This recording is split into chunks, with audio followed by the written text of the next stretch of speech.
ஐக்கிய அரபு ராஜ்யத்துக்கு சொந்தமான ஹோமுஸ் நீரிணையில் பயணித்துக் கொண்டிருந்த 2 கப்பல்கள் மீது ஈரானின் புரட்சிகர காவல் படையினர் தாக்குதல் நடத்தியுள்ளதாக சர்வதேச ஊடகங்கள் செய்தி வெளியிட்டுள்ளன. இந்த தாக்குதல்களில் இந்தியர் ஒருவர் உயிரிழந்துள்ளார். மேலும் 6 இந்தியர்கள் உள்ளிட்ட 8 பேர் காயமடைந்துள்ளதாக குறிப்பிடப்பட்டுள்ளது.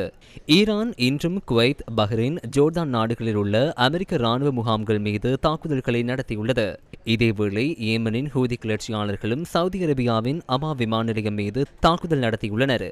ஈரானிலிருந்து நேற்று வருகை தந்த விமானம் ஒன்று ஏமனின் சனா விமான நிலையத்தில் தரையிறக்குவதற்கு தயாரான போது அதன் ஓடுதளம் உள்ளிட்ட உட்கட்டமைப்புகள் மீது நடத்தப்பட்ட பாரிய தாக்குதலுக்கு பதிலடியாகவே இந்த தாக்குதல் நடத்தப்பட்டுள்ளது. குறித்த ஈரான் விமானம் ஹூதி கிளர்ச்சியாளர்களுக்கு தேவையான ட்ரோன் தொழில்நுட்பம், ஏவுகணை அமைப்புகள், ஈரானின் ராணுவ ஆலோசகர்களை ரகசியமாக ஏற்றி சென்றதாக சவுதி அரேபியா மற்றும் மேற்கத்திய ஊடகங்கள் செய்தி வெளியிட்டுள்ளன.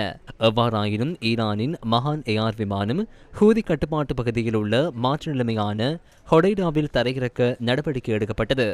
குறித்த விமான நிலையம் மீதான தாக்குதலின் பின்னணியில் சவுதி அரேபியா இருப்பதாக ஹூதி கிளர்ச்சியாளர்கள் குற்றம் சாட்டுகின்றனர். இந்த தாக்குதலுக்கு பதிலடியாகவே ஏமனின் ஹூதி கிளர்ச்சியாளர்கள் சவுதி அரேபியாவின் அபா விமான நிலையம் மீது தாக்குதல் நடத்தியுள்ளனர். சர்வதேச அளவில் பெரும் கவனத்தை ஈர்த்த மற்றொரு நிகழ்வே இது.